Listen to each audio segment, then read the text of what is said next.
Bismillahirrahmanirrahim. Assalamualaikum warahmatullahi wabarakatuh. Waalaikumsalam warahmatullahi wabarakatuh.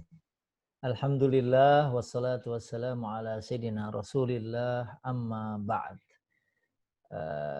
Alhamdulillah tradisi tahunan selama Ramadan ya dengan lintas arta ya. Alhamdulillah walaupun kondisinya seperti ini kita tetap bisa berjumpa ya walaupun dengan metode yang tahun-tahun sebelumnya belum pernah kita gunakan, dan alhamdulillah tadi saya sudah mendengar kabarnya semua dalam keadaan baik, alhamdulillah. Dan kita di hari yang ke-11 ya hari ini, alhamdulillah mendapat tema bahagia itu saat kita ikhlas ya, atau bahagia itu bernama ikhlas. Saya mencoba memahami judul ini, bahagia itu bernama ikhlas. Kenapa panitia atau tim atau host ya meminta saya untuk bicara tentang bahagia itu bernama ikhlas, karena kita tahu bahwa ikhlas ini adalah merupakan rukun yang pertama dari diterimanya amal. Kalau misalnya kita atau saya dulu pernah nyampein bahwa min syuruti qabulil a'mal, syarat diterimanya amal adalah yang pertama ikhlasun niyah. Dan puasa, sholat, haji, ibadah-ibadah yang lain juga kemungkinannya ditolak oleh Allah Subhanahu wa taala kalau tidak memiliki ikhlasun niyah atau kebersihan niat untuk Allah Subhanahu wa taala. Dan oleh karena itu pasti ini dipilih supaya kita punya niat yang lurus dan akhirnya kita mendapatkan nilai di sisi Allah Subhanahu wa taala. Mungkin dalam kesempatan ini saya akan membacakan beberapa ayat dulu yang ada hubungannya dengan keikhlasan sebelum kita melanjutkan pembicaraan kita. Yang pertama saya akan baca surat Al-Kahfi ayat 110 ya. Allah berfirman, A'udzu billahi minasyaitonir rajim. Bismillahirrahmanirrahim. Faman kana yarju liqa'a rabbih faly'amal 'amalan shalihan ولا يشرك بعبادة ربه أحدا. Sadaqallahul azim, yang terjemahannya faman kana yarju liqa'a rabbih, siapa-siapa aja yang ingin mengharapkan perjumpaan dengan Rabbnya, falyamal amalan salihan, langsung disebut hendaklah dia beramal saleh, beramal baik, wala yusyrik bi'ibadati rabbih ahada, dan jangan sampai menyekutukan Allah Subhanahu wa taala di dalam peribadatan dengan satu apapun. Ini berarti ibadahnya bersih hanya karena Allah Subhanahu wa taala. Karena kita tahu bahwa riya itu adalah merupakan syirkul asghar. Keinginan orang dalam beramal untuk selain Allah atau untuk dilihat oleh orang itu adalah termasuk syirkul asghar yang merupakan pembatal atau yang bisa jadi meniadakan pahala dari orang yang beramal. Kemudian dalam surat Az-Zumar ayat yang ketiga, ala lillahi dinul khalis, ya, di sini bahwasanya ada berita dari Allah Subhanahu wa taala bahwa ketahuilah ya, hanya kepada Allah lah agama yang khalis, agama yang bersih itu, yang tidak tercampur dan tidak terkontaminasi dengan apapun. Dan yang paling sering kita dengar adalah firman Allah Subhanahu wa taala dalam surat Al-Bayyinah, ya, a'udzubillahi minasyaitonir rajim. Bismillahirrahmanirrahim. Wa ma umiru illa liya'budullaha mukhlishina lahud-din hunafa wa yuqimus salata wa yu'tuz zakata wa dzalika dinul qayyimah. Shadaqallahul azim. Jadi wa ma umiru illa liya'budullaha mukhlishina lahuddin. Ya. Kita tidak diperintahkan oleh Allah Subhanahu wa taala kecuali beribadah kepada Allah mukhlishina lahuddin, dengan ikhlas kepada Allah Subhanahu wa taala. Nah, kemudian ya berangkat dari sini kita akan berbicara tentang ikhlas secara bahasa. Ya, kita tahu bahwa ikhlas itu adalah bersih, bening, ya. Dan secara istilah bisa juga kita maknai bahwa ikhlas itu adalah an yaqsuda al-muslim biqaulihi wa amalihi wa juhdihi wajhallah ibtigha'a mardatihi wa husna mathubatihi min ghairi nadharin ila maghnamin au madharin au jahin au laqabin. Ya. Ya, ini bisa juga kita ambil makna bahwa saat seorang ikhlas itu adalah saat seorang muslim dengan amalnya, dengan perkataan, dengan perjuangannya wajhallah wabtigha'a mardatihi wa husna mathubatihi. Jadi dari perkataan maupun perbuatan seorang hamba yang diinginkan adalah ibtigha'a mardatihi. Yang pertama tadi wajhallah, artinya wajah Allah. Yang kedua keridhaannya, dan yang ketiga adalah bagusnya balasan dari Allah atau pahala dari Allah Subhanahu wa taala, tanpa melihat ila magnamin au madharin. Dia tidak melihat kepada magnam itu asalnya ghanimah, kalau dia perang misalnya, karena di sini orang berjihad itu nanti kalau menang akan dapat ghanimah, ya. Dan disebut dalam surat Al-Anfal bagi Nabi Muhammad SAW itu ada khumus, ada 1/5 hasil ghanimah.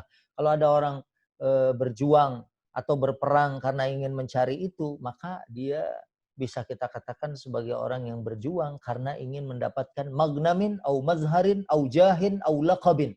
Ya, bisa jadi jah itu adalah nanti bisa dapat posisi dia. Oh, dia ini pernah ikut berjuang, au laqabin atau julukan. Oh, dia ini pahlawan dan lain sebagainya. Jadi ikhlas di sini adalah apa-apa yang dilakukan oleh setiap muslim, baik perkataan maupun perbuatan ataupun perjuangan dia. Misalnya sekarang nih lagi suasana COVID-19 gini, ada teman-teman punya kelebihan rezeki dari Allah, bikin misalnya makanan berbuka, kemudian kita berdiri di pinggir jalan, kita bagikan kepada mereka, ya, maka qasatnya adalah wajah Allah. Wajah Allah. Artinya hanya untuk Allah. Wabtigha'a mardatihi. Yang kedua adalah menginginkan ridhanya. Wa husna mathubatihi. Dan juga balasan yang terbaik dari Allah, karena Allah merangsang kita dengan pahala gitu. Jadi nggak jadi masalah. Ada orang yang bilang, oh saya sih beramal nggak mengharapkan pahala. Tapi kalau kita lihat misalnya Al-Baqarah 261, ya, kalau kita bersedekah seperti orang menanam 1 butir, kemudian tumbuh 7 batang, dari setiap batang itu ada 100 bulir. Ya, yang bahasa Qur'annya masalul ladzina yunfikuna amwalahum fi sabilillahi kamathali habbatin ambatat sab'a sanabil fi kulli sumbulatin mi'atu habbah wallahu yudha'ifu liman yasha wallahu wasi'un alim. Ya, jadi ini, dan dia tidak mengharapkan tadi ghanimah atau mengharapkan aljah, posisi, kedudukan, pangkat, jabatan, atau laqab, atau gelar. Oh, dia adalah pahlawan. Karena ada hadis, ya, sering sekali disampaikan, ada orang yang sudah berjihad tapi dia nggak masuk surga. Ya, begitu wah ditanya, oh, saya berjuang karena engkau. Allah bilang, kadzabta, kamu dusta. Ya, kamu berjuang itu liuqal annaka jari. Kamu berjuang cuma pengen disebut engkau adalah hero, pahlawan. Waqad qil, dan orang-orang sudah mengatakan itu kepadamu. Akhirnya dia dilemparkan ke neraka. Begitu juga pembaca Quran, begitu juga orang yang bersedekah, begitu juga talibul ilmi. Ya, kita bayangkan penuntut ilmu itu di dalam hadis disebutkan, man salaka tariqan yaltamisu fihi ilman sahalallahu lahu bihi tariqan ilal jannah. Orang yang berjalan menuntut ilmu, Allah mudahkan jalannya ke surga. Ya, dan ada hadis, man kharaja fi talabil ilmi fahuwa fi sabilillah. Siapa aja yang berjalan menuntut ilmu, maka dia di jalan Allah. Tapi kemudian karena kotornya niat, tidak bersihnya niat, tidak beningnya hatinya untuk Allah Subhanahu wa taala, akhirnya amalan-amalan yang baik, semisal jihad, semisal baca Quran, semisal menuntut ilmu dan bersedekah itu bukan sampai ke surganya Allah, tapi justru malah mereka terlempar ke dalam neraka. Nauzubillah wal iyadzu billahi min zalik. Alangkah sayangnya misalnya nih udah di hari ke-11, ada yang kurang bersih niatnya, ada yang kurang benar ya. Saya mencoba memahami kenapa misalnya tim pengajian ya, atau panitia meminta supaya kita kembali meluruskan niat kita kepada Allah Subhanahu wa taala, dan dalam hadis yang sering kita dengar adalah innamal a'malu binniyat wa innamal likulli imri'in ma nawa faman kanat hijratuhu ila Allah wa rasulih fa hijratuhu ila Allah wa rasulih wa man kanat hijratuha lidunya aw yusibuha aw imra'atin yankihuha fa hijratuhu ila ma hajara ilaih. Siapa aja kan, semua tergantung niatnya dan semua kembali kepada niatnya. Kalau untuk Allah dan Rasulnya termasuk hijrah yang merupakan suatu yang bagus, dia akan dapat Allah dan Rasulnya. Dan pasti ada banyak sekali tuh orang yang hijrah. Misalnya An-Nisa 100 akan dapat kekayaan, yajid fil ardi muraghaman katsira, dapat rahmat, dapat kasih sayang Allah. Tapi itu nggak akan didapatkan kalau dia berhijrahnya justru seperti yang disebut di dalam hadis, karena lidunya yusibuha, karena dunia yang akan diharapkan dia dapat, awimro'atin yankihuha, atau wanita yang hendak dinikahinya, maka dia akan hanya mendapatkan niat-niat duniawinya, sementara di akhiratnya dia tidak akan mendapatkan apa-apa. Ya, saudara-saudaraku ya yang dimuliakan Allah Subhanahu wa taala, ya, makanya ini sebetulnya materi buat kita semua. Karena tadi saya sudah sampaikan, orang sudah beramal banyak ya, tapi kemudian dia tidak mendapatkan apa-apa. Ya, kalau ya seorang sudah berlelah-lelah ya, menahan lapar, kemudian mengeluarkan hartanya dan hasilnya dia nggak dapat apa-apa, maka ini adalah merupakan satu kerugian yang sangat nyata ya. Kalau orang-orang maaf yang tidak beriman, mereka tidak puasa, ya, mereka tidak beribadah, kemudian mereka akhirnya mendapatkan sesuatu yang buruk, ya mereka memang tidak melakukan kebaikan. Tapi sementara orang-orang yang melakukan kebaikan, ya, namun kalau amalnya itu kemudian sirna, sia-sia, habis, ya, maka nauzubillah wal iyadzubillahi min zalik. Dulu perasaan saya pernah ke kantor, saya nyampein cerita tua, cerita lama yang selalu diceritakan oleh orang-orang tua kita ya. Orang silaturahim ikhlas karena Allah, ya dia nggak punya apa-apa tapi dia pengen seperti yang disebut dalam satu hadis, orang silaturahim itu didatangi malaikat, nanti ditanya mau ngapain, apakah ada maslahat, apakah ada kepentingan. Enggak, saya karena mencintai dia, karena Allah Subhanahu wa taala, yang itu kemudian punya nilai pahala. Dia datang ya, dia bawa misalnya singkong ya, cuman singkong doang dia bawa ya. Mungkin kita ingat cerita itu. Sampai di sana ya, namanya gurunya nggak mau dong kalah sama muridnya. Dianterin singkong, dia tanya sama istrinya, kita punya apa? Kita nggak punya apa-apa. Ya kondisi lagi begini, cuman punya seekor ayam tuh. Ya udah kasih deh ayam sama dia. Akhirnya singkong pun bertukar menjadi ayam. Ya, di tengah jalan dia ketemu sama temennya, dan temennya ini memang nggak ikhlas dia. Dia nanya, wah lebaran masih jauh udah bawa-bawa ayam aja nih. Dari mana? Beli di mana? Nah, tadi saya ke rumah guru, ya bawa singkong, pulangnya malah dapat ayam. Kemudian dia berpikir, waduh, kalau singkong aja bisa bawa pulang ayam, di rumah saya ada kambing nih, gitu. Pasti saya mungkin dapat sapi. Akhirnya dia datang dan bawa kambing tersebut, ya dia sih ngomongnya ikhlas nih Kiai, alhamdulillah saya bisa datang ke sini begini bla bla segala macam. Akhirnya ya bisa ditebak sama kita bahwa si Kiai ini nanya sama istrinya, kita punya apa? Ya nggak punya apa-apa, tadi ada ayam satu-satunya udah dikasihin tadi sama si Ali katanya. Terus ada apa? Ya ada singkong dari dia. Ya udah sini, bungkus deh tuh. Dibungkusnya dikasih. Dia pikir emas batangan nih ya, nggak taunya begitu dibuka di rumah isinya singkong. Ya kira-kira seperti itu dah. ya, dia udah pahala dapat sesuatu secara dunia yang lebih besar atau lebih bagus dari apa yang dia persembahkan. Begitu juga saat kita beribadah kepada Allah, kalau khalisatan liwajhillah, kalau semuanya lurus, ya bersih, nggak ada embel-embel apapun, ya kayak orang traweh yang benar-benar ikhlas di Masjidil Haram tuh udah nggak mikirin apa tuh. 2,5 jam juga ya dia akan aduh lancar-lancar aja ya, dibandingkan orang misalnya nggak mau terawih sebetulnya karena habis buka puasa bersama sama temennya, aduh tanggunglah pulang sekarang, ikut aja terawih dulu. Nah, antara hati dengan dirinya udah nggak sesuai itu, maka bisa dipastikan sepanjang dia ikut sholat terawih, isi pikirannya adalah isi pikiran yang sebetulnya hendak dia lakukan. Tapi kalau dia khalisatan liwajhillah, aduh nih kesempatan baik, ada teman yang ngajak terawih bareng, maka saya bisa dapat pahala di sini. Misalnya kalau dalam kondisi normal ya, kalau sekarang memang kita sedang terawih di rumah masing-masing, ya kemudian kita sholat terawih, itu pasti punya nilai di sisi Allah Subhanahu wa Ta'ala. Dan kemudian di sini ada yang sering dipertanyakan, ya. Saya mau beramal begini takut riya, ya. Saya mau begini takut riya. Di sini ada satu pendapat dari seorang salaf, Al-Fudail ibn Iyad, mengatakan bahwa tarkul amal min ajlin nas riya. Ada orang yang meninggalkan amal karena takut dilihat orang. Saya mendingan pilih nggak puasa sunnah deh, ntar orang-orang nyangkain saya begini begini begini.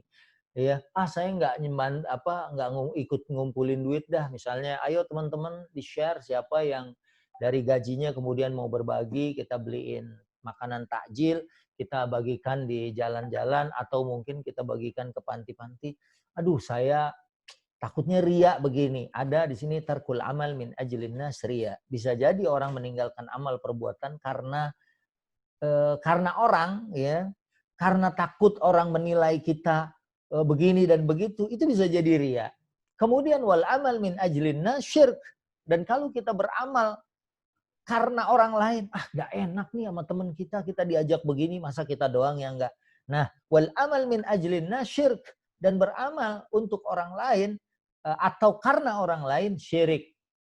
Wal ikhlasu an yu'afikallahu minhuma. Dan ikhlas ini memang ya di antara keduanya. Insya Allah kita tetap beramal, jangan takut dilihat riya, tapi kita juga menata hati. Ya, menata hati bahwa kita beramal untuk Allah Subhanahu wa Ta'ala. Kalau untuk fulan, untuk seseorang, maka nanti Allah yang nyuruh kita pada hari kiamat, kamu minta sama orang yang kamu ingin namamu disanjung oleh orang tersebut. Ya. Nah, itu yang sering atau banyak pertanyaan tentang bagaimana saya di dalam beramal. Oh, saya nanti takut kelihatan beramal. Ya udah beramal, yang penting hati kita tata. Nggak jadi masalah juga kalau misal kita ditawarin makanan, oh maaf saya sekarang hari ini puasa Senin Kamis, saya sekarang misalnya puasa Syawal nanti. Oh, saya ya, tapi di sini memang bagaimana hatinya ditata untuk tidak merasa bahwa dia beramal untuk disanjung, untuk dipuji, atau untuk dilihat oleh orang lain yang ada di sekitarnya. Nah, saudara-saudaraku yang dimuliakan Allah Subhanahu wa Ta'ala, ya dari sini ya, mudah-mudahan setelah melihat materi ini kita kembali tajdidun niyah menjelang setengah Ramadan, karena nanti malam sudah malam yang ke-12, tahu-tahu 13, atau 14 ya. Dan ketahuan banget yang niatnya bersih, semakin ke sana semakin bersih amalnya, karena kebaikannya sudah semakin banyak, maka hasilnya sudah bisa atau sudah mulai dilihat. Kayak orang fitness, dalam 30 hari dia ikut paket pakai personal trainer misalnya, oh saya mau lose weight segini, nurunin berat badan segini, saya nanti masa ototnya mau sekian. Targetnya sebulan. Kalau sudah sepertiga apalagi mendekati separuh, pasti udah ada yang terlihat.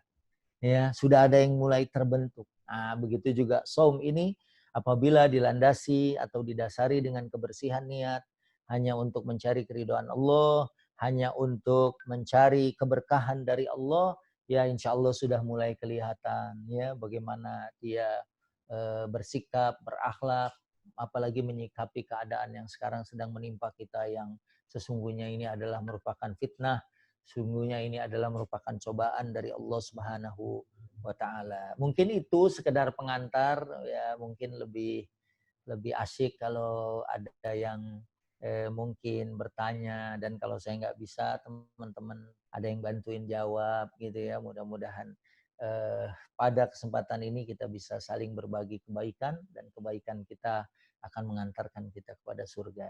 Amin ya. Dan saya kembali kepada host kita Ustadz Sofyan. Falyatafaddal. Jazakallah Ustaz. Wa iya. Untuk rekan-rekan sekalian barangkali ada yang ingin menanyakan kepada Ustadz, tafadhol. Mungkin Ustadz ada sedikit pertanyaan dari saya, Ustadz. Kalau di dalam wabah seperti ini, apakah ada amalan ikhlas yang bisa kita terapkan dalam wabah-wabah seperti ini? Selain beramal kepada saudara kita, selain kita menerima apa yang telah Allah tentukan untuk kita semua seperti ini, Ustaz. Ada tidak amalan yang harus benar-benar kita luruskan kembali pada saat kondisi seperti ini? Ya, yang umum, amal yang diluruskan itu kan yang terlihat oleh orang. Ya, kalau puasa itu sendiri misalnya, ini malahan puasa itu lebih rahasia. Sampai dalam hadis qudsi disebutkan bahwa pahalanya aja Allah sendiri yang akan berikan, karena tergantung kualitas dari orang atau setiap pribadi yang berpuasa. Kata Allah, wa ana azzibihi. As-saumu li wa ana azzibihi. Puasa itu untukku dan aku yang akan bayar langsung. Yang umumnya mengundang ria dan lain sebagainya adalah saat keluar sebetulnya. Justru waktu COVID-19 ini, ya kalau misalnya ada di komplek, ada seorang bapak, dia sudah ikut tahsin. Oh, ini saya mau tunjukkan nanti begitu saya jadi imam nih. Lihat, saya akan baca rakaat pertama Ar-Rahman sampai selesai. Biar mereka tahu bahwa saya sekarang sudah ada peningkatan di dalam hafalan saya. Kan mungkin aja hal itu terjadi. Tapi kalau di rumah kayaknya kecil. Hal tersebut saat kita tarawih di rumah. Bahkan Idul Fitri aja nih kita lagi ngebayangin gimana sholat Idul Fitri di rumah gitu ya. Nah, yang sekarang mungkin adalah bagi-bagi masker, bagi-bagi hand sanitizer, bagi-bagi makanan, ya, bagi-bagi paket, ya, yang sifatnya keluar. Ya, kalau yang sifatnya ke dalam, kayaknya kecil gitu. Kenapa? Misalnya haji lebih ditekankan ikhlasnya ketimbang sholat. Karena kita belum pernah dengar ada orang mau nganterin sholat gitu. Kemana Pak? Itu Pak Haji Dullah mau sholat, saya mau nganterin. Jarang. Tapi kalau haji, wah itu dari kopernya aja udah kelihatan. Ya kan? Pak Haji mau berangkat UNH Plus ya? Kata dia, lu lihat dong kopernya. Kopernya aja beda. Kalau haji reguler kan udah kopernya ringkih, warnanya begini. Lihat kita ini yang rodanya aja ada 8. Hampir mirip sama roda pesawat. Dia bilang gitu. Gue paket yang 700 juta. Kecenderungannya untuk itu ada. Makanya ayat untuk haji tentang ikhlasnya itu di awal sama di akhir. Ya, ada ayat begini. Walillahi 'alan nasi hijjul baiti man istata'a ilaihi sabila. Diawali walillahi 'alan nasi hijjul bait di awal. Tapi ayat lain ada wa atimmul hajja wal umrata lillah. Lillahnya ditaruh di akhir. Artinya dari awal sampai akhir dijagain, karena haji ini peluang ya, karena dia kelihatan ya, waktu berangkatnya, waktu tawafnya dan lain sebagainya. Ya, makanya kalau menurut pendapat saya yang mengundang kotornya hati akibat salah niat itu biasanya yang kita bersentuhan dengan orang lain. Ya, kayak tadi bagi-bagi. Wah, hebat ya Pak bisa bagiin masker. Iya, ini gaji saya Pak. Orang-orang mah enggak ini, gaji saya sebulan saya beliin masker semua.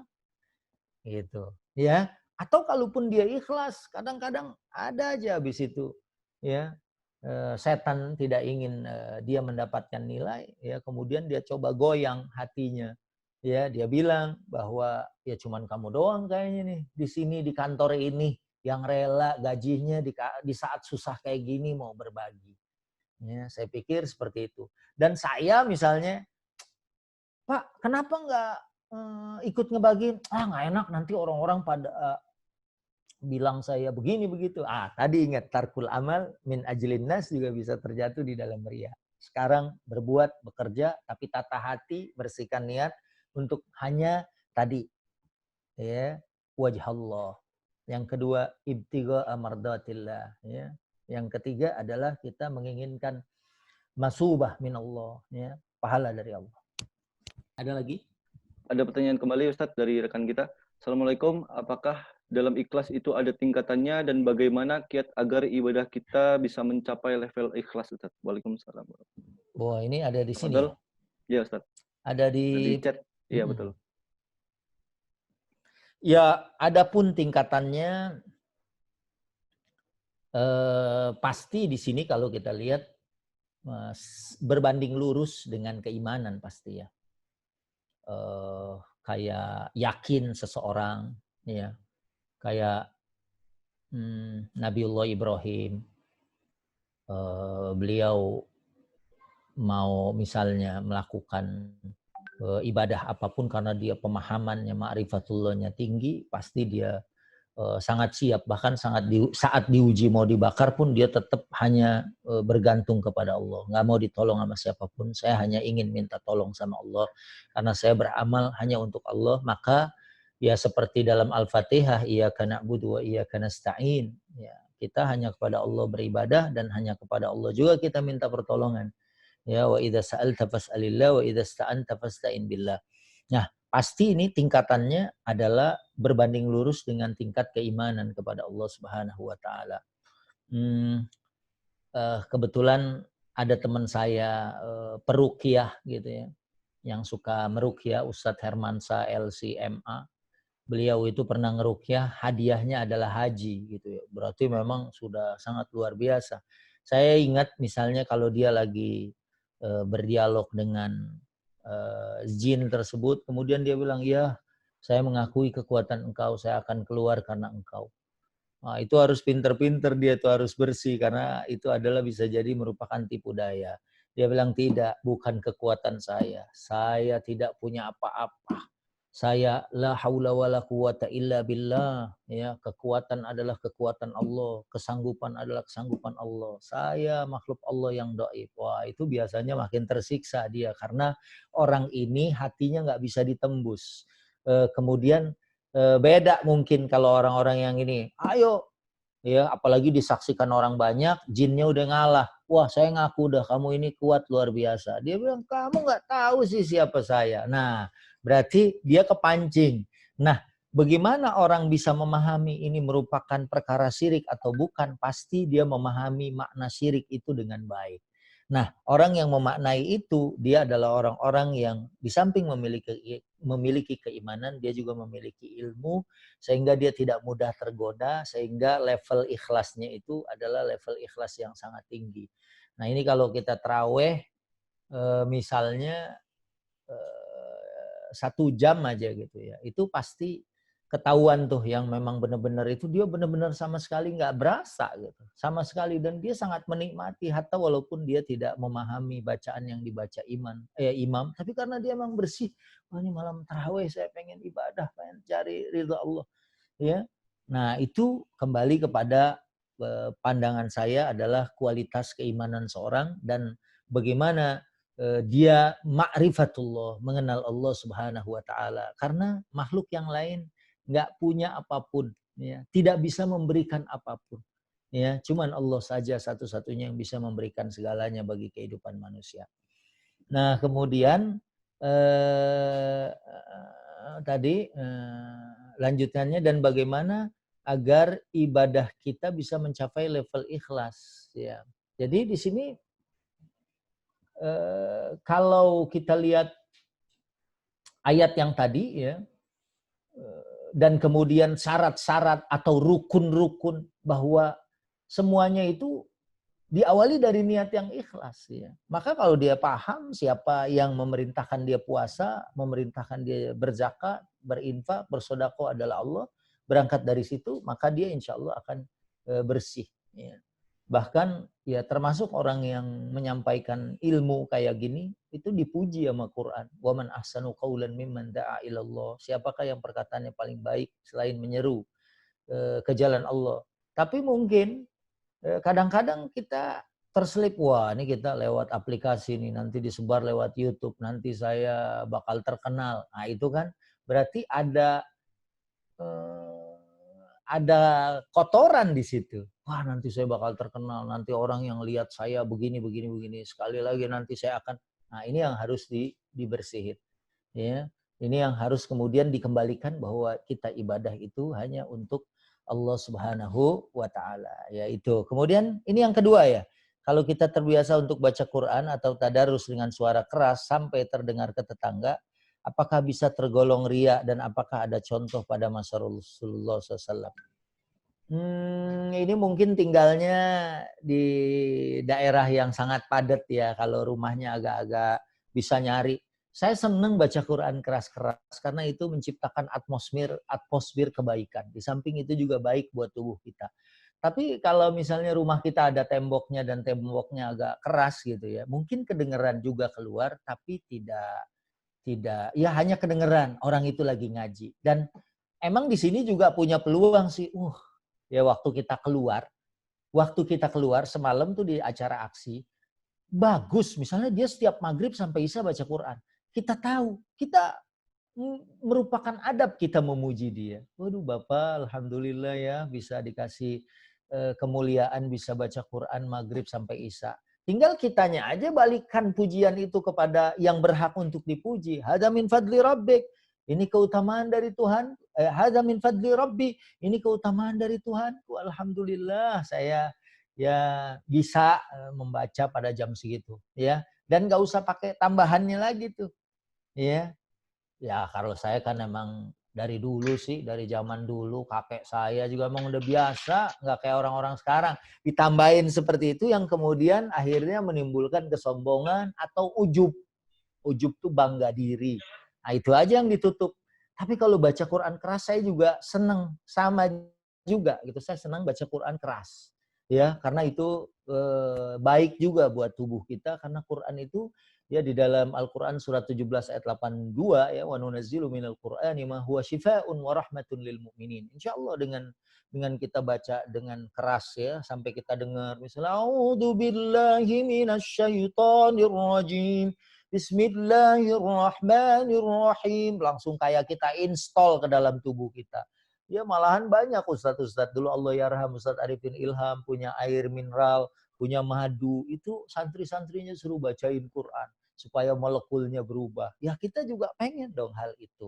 Memang ada penyakitnya nanti tetangga ya mungkin akan muji kita. Selama pujian itu dikembalikan kepada Allah, ya insya Allah ya kita berlindung ya kepada Allah dari segala godaan dan gangguan syaitan. Baik. Seperti itu ya. Apakah ada contohnya di zaman Rasulullah? Ini ada kisah namanya Abdullah bin Mas'ud. Ini seorang sahabat yang waktu masih di Mekah itu izin sama Rasulullah untuk membacakan Quran di tengah orang banyak. Yang kemudian dia akhirnya dipukuli. Ya, kemudian saat kembali ada sahabat lain, udah gue bilang mending gue aja dah yang badannya gedean. Ya. Terus beliau bilang, demi Allah kalau besok Nabi minta saya baca Quran lagi, saya akan baca Quran lagi. Berarti ada baca Quran seperti itu ya kan, memperdengarkan tasmi. Dan Nabi juga suka. Nabi pernah minta sahabat asmi nih, artinya dengerin Quran kepada saya. Kata sahabat, kan Quran turun atas engkau. Kata Rasulullah, aku suka mendengar Quran dari orang lain. Kalau suka mendengar Quran dari orang lain, berarti bacaannya keras. Karena kalau dia bacanya pelan, nggak kedengeran dong sama baginda Nabi. Nabi dengerin tuh dari awal surat Nisa sampai ayat 41.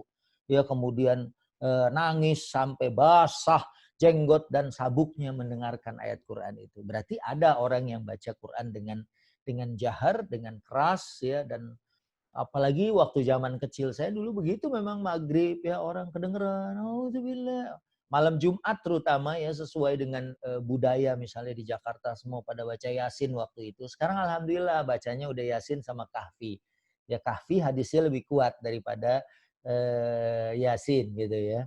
Walaupun saya baca dua-duanya ya. Itu dulu tuh rame, tetangga saya kan tinggalnya di daerah yang ya begini rapat-rapat juga. Kadang-kadang Yasin wal Qur'anil Hakim innaka laminal mursalin. Selama dia emang untuk menciptakan atmosfer ketakwaan silahkan aja. Tapi ada juga yang kemudian biarin nih kita baca ngebut duluan biar orang tahu kita udah baca duluan. Nah, ini beda. Ya. Bagaimana menghadapi warga dalam kondisi normal sebelum corona yang kalau kita ajak sholat berjamaah suka bilang saya takut. Padahal yang bersangkutan orang yang sangat paham agama. Namun dalam kondisi seperti ini malah sering memprotes kenapa masjid tidak ada sholat Jumat dan tarawih. Ya ini memang ya ada perbedaan pendapat di dalam hal ini. Tapi saya mengikut fatwa Majelis Ulama, kemudian fatwa ulama Al-Azhar, bahkan ulama Saudi, karena fatwa itu memang bisa jadi berbeda-beda. Ya. Karena fatwa itu ya taghayyar kadang-kadang, berubah nanti temporary. Ya taghayyar bitaghayyuril ahwali wal azman, tergantung situasi dan kondisinya. Daerah hijau, putih, sama merah, itu fatwa itu tidak selalu berlaku. Tapi dalam kondisi yang merah ini kita coba memahamkan bahwa kita tidak melaksanakan sholat jamaah dan sholat Jumat bahkan di masjid adalah untuk maslahat, adalah untuk menjalankan sunnah yang lain yang diperintahkan oleh Nabi Shallallahu Alaihi Wasallam dan ini sifatnya temporary, bukan kita niatkan selama-lamanya. Hati kita juga punya kecenderungan dan punya keinginan sebetulnya ada di dalam masjid. Kalau azan sedang dikumandangkan, hati ini menangis, ya Allah, mestinya saya menjawab panggilan ini. Ya, dan saat mereka mengajak ya, kalau di sini nggak sampai orang azan shollu fi buyutikum, shollu fi rihalikum, seperti beberapa waktu yang lalu ada video di Kuwait dan di beberapa negara mengatakan shollu fi buyutikum, sholatlah di rumah-rumah kalian. Kita nggak sampai dengar gitu, tapi saat dengar azan hati ini langsung seperti klik dengan masjid ya. Dan ini ya seperti Jumat, mungkin ada yang sudah 5 kali, ada yang sudah 4 kali bahkan meninggalkan Jumat. Ya, itu apakah hati kita terkunci sebagaimana hadis Nabi yang menyebutkan man taraka salasa jum'ain ya tahawunan taba'allahu ala qulubihim. Siapa yang meninggalkan 3 Jumat berturut-turut tahawunan di sini karena kelalaian. Ya, sementara kita di sini adalah untuk maslahat yang lebih besar karena hadis Nabi la darara wala dirar, jangan bikin bahaya buat diri sendiri dan buat orang lain. Maka apalagi di sini ada orang yang nauzubillah sebetulnya sudah terkena virus itu tapi tanpa ada gejala, apa yang disebut dengan OTG, orang tanpa gejala, yang ditakutkan dia menjadi karir kemudian menularkan dan kemudian menularkan. Ada yang bilang musuhnya nggak jelas, kalau dulu kan jelas, lagi jelas aja kita sholat jamaah, ini apalagi nggak jelas. Justru karena nggak jelas ini dan masing-masing semua punya jawabannya, maka ya kalau sekarang dengan PSBB ini aja, wallahu alam kemarin ada angka, bahkan ada diagram yang dilihat sudah ada penurunan, ya berarti kan sesuatu ini ada manfaatnya dan mudah-mudahan dalam waktu yang tidak lama lagi kita akan kembali normal seperti sedia kala dan kita akan menjadi orang-orang yang tetap memakmurkan masjid, tetap memakmurkan rumah Allah. Sekarang kita tahan dulu untuk sementara karena kita ke masjid juga dengan sholat jarak 1 meter juga rasanya nggak nyaman dibanding kita sholat di rumah yang kita cenderung bisa lebih rapat ketimbang sholat di masjid. Dan kita khawatir juga ada fitnah. Saat pernah terjadi seperti itu, kemudian terjadi penularan, ya ada orang yang kemudian akhirnya menuduhi Islam sebagai nggak patuh kepada aturan yang sudah ditetapkan oleh pemerintah. Jadi gitu aja ya. Dan kalau dia memprotes ini memang banyak sih yang begini. Bahkan kemarin sempat ada videonya ngata-ngatain Ustadz. Mana itu? Ustadznya bodoh, Ustadznya bego. Ya kan? Mau ini aja dia lari gitu. Takut sama Allah, takut sama corona. Wah seolah-olah ini menjadi sesuatu yang kelihatannya benar gitu ya. Padahal kita sekali lagi ada di rumah atau ada dimanapun, kalau memang sudah sampai ajalnya kita akan mati. Kullu yusibana illa ma kataballahu lana huwa maulana wa 'alallahi falyatawakkalul mu'minun. Tapi kan tawakal itu maknanya positif. Ya, ikil hawa tawakkal. Ikat dulu ontamu baru tawakal. Dan kita juga baca hadis Nabi, kalau ada wabah kita jangan datengin, ya, jangan keluar. Ya, dan seterusnya. Dan kita malah disuruh sabiran muhtasiban, suruh sabar dan berikhtisab, mengharap pahala dari Allah. Kalaupun mati kita di dalam rumah disebut mati dalam keadaan syahid, ya. Malah kalau dia keluar ke masjid dia mati, mungkin syahidnya dunia aja karena dia lagi melaksanakan amal soleh. Tapi kalau dia mengamalkan hadis ini, sabiran muhtasiban, ya, dia sabar dan kemudian ihtisab, ya, insya Allah kalau dia wafat dalam keadaan syahid. Assalamualaikum Pak Ustadz, apa beda ikhlas, sabar, dan bagaimana menyikapi? Apakah ada tuntunan kapan kita ikhlas dan sabar? Ikhlas sama sabar itu beda. Ikhlas tadi artinya bersih. Kalau dia beramal mengharapkan, tadi saya udah bilang, wajah Allah ibtigha'a mardatihi wa mathubatillah, atau wa husnu masubihi, ya. Di sini dikatakan wa husna masubatihi, ya. Jadi ada 3. Nah, itu kalau makna ikhlas. Sedangkan makna sabar artinya adalah habsun nafsi alal makarih, menahan diri dari perbuatan yang kita benci. Sebenarnya daripada di rumah kita enakan di luar, gitu kan. Wah, enak nih hangout bulan Ramadan, buka puasa bersama. Kalau dia sabar, dia habsun nafs, mengekang jiwa, menguasai dirinya, ya, dari perkara-perkara yang buruk. Kita jam sahur misalnya bangun dini hari, aduh kayaknya nggak enak banget. Tapi karena Nabi bilang fatassaharu fa inna fis sahuri berkah, sahurlah kalian karena sahur itu berkah, maka kita bangun. Nah, itu namanya sabar di dalam ketakwaan. Nah, jadi ikhlas sama sabar itu maknanya beda sekali. Kalau ikhlas tadi adalah kebersihan yang ada hubungannya dengan niat, sementara sabar adalah bagaimana mengekang jiwa untuk melakukan amal ketaatan. Gitu ya. Baik. Yang berikutnya, apakah boleh ikhlas datang belakangan? Terkadang hati agak sedikit tidak ikhlas ketika beramal, tapi ketika ia sadarkan baru dia ikhlas. Kalau masih sempat, alhamdulillah. Tapi kalau pahalanya udah hilang, ya misalnya dia nggak pakai ikhlas nih, nah biarin nih, lihat nih, ya Jumatan dia cabut duit 100.000, mana lurus nggak pakai duit, lekuk lagi, ya kan, masukinnya aja dalam kondisi ngelebar gitu, sambil nanya sama sebelahnya, wah ini lubangnya kekecilan ya Pak, bukan kekecilan, Bapak mesti ditekuk gitu, atau dibikin dipilin-pilin biar kecil. Padahal maksud dia memang supaya kiri kanannya tuh ngelihat bahwa dia masukin duit 100.000. Kan dia nggak ikhlas tuh, pas udah pulang, ya dia pengen supaya bersih. Lah udah ditonton sama orang banyak dan dia sudah pengen dapat ria, ya dia paling tinggal istighfar aja. Karena niat ikhlas itu di awal, di tengah, sama di akhir. Yang udah sukses di awal, di tengah, di akhirnya bisa roboh. Apalagi orang yang udah di awalnya. Tapi kalau seandainya waktu dia ngerjain, mau masukin karena pengen dilihat kiri kanan, kemudian dia sadar, astagfirullahaladzim. Ya mungkin dia tarik dulu atau gimana, ya supaya jangan amal itu hilang. Ya, begitu. Dan kita kuatkan di akhir supaya kita tidak tergoda untuk dipandang atau untuk dilihat orang lain, dan orang akan menyebut kita sebagai seorang yang dermawan. Ya kalau masih sempat, ya kalau udah hilang momennya dan itu sudah hapus amalnya, maka tinggal istighfar aja kepada Allah Subhanahu wa ta'ala. Baik, itu mungkin Ustadz Sopyan. Pertanyaan di sini sudah habis ya kayaknya ya. Iya betul Ustadz. Kayaknya memang udah disiapin buat pas gitu ya. Ya Ustadz, sebelum kita tutup kajian pada siang hari ini, saya ingin menyapa sobat-sobat muslim lintas harta. Jangan lupa untuk berbagi momen kebersamaan kita dengan keluarga di saat kajian berlangsung dan di-post di Instagram, dan jangan lupa tag di Instagram kita di Rohis Lintas Harta dengan hashtag Gebiar Ramadan Lintas Harta. Ya, jazakallah ahsanal jaza kepada Ustadz Subri Al-Buguri. Ya. Jazakumullah ahsanal jaza kepada rekan-rekan Lintas Atas. Semoga kita semua dalam keadaan sehat walafiat. Amin. Jangan lupa jaga kesehatan, dan kita mohon kepada Kiai Haji Subri Al-Buguri untuk menutup dengan doa. Tafadhol Ustaz.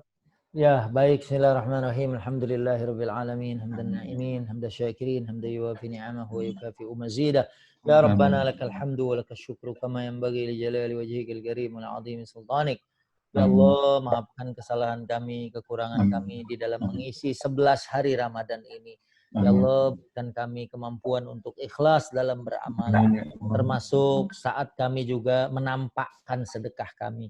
Memperlihatkan amal kami tidak lain adalah ingin berdakwah dan mengajak orang untuk sama-sama beramal soleh dan mendapatkan keberkahan dari Allah. Maafkan hati kami yang masih kotor, yang mungkin niat kami belum ingin mendapatkan wajah Allah, atau ibtiga amardatihi, atau ingin mencari ridhonya, atau ingin mencari nilai di sisinya. Tapi kami masih mengharapkan sesuatu dilihat dari orang lain. Maafkan kesalahan kami, ya Allah. Bersihkan hati kami. Jadikan kami orang yang hanya beramal untuk mencari keridhaan-Mu. Anugerahkan kami mendapatkan kebaikan sampai akhir Ramadan. Dan mudah-mudahan Allah cabut wabah coronavirus ini sebelum Idul Fitri tiba, ya Allah.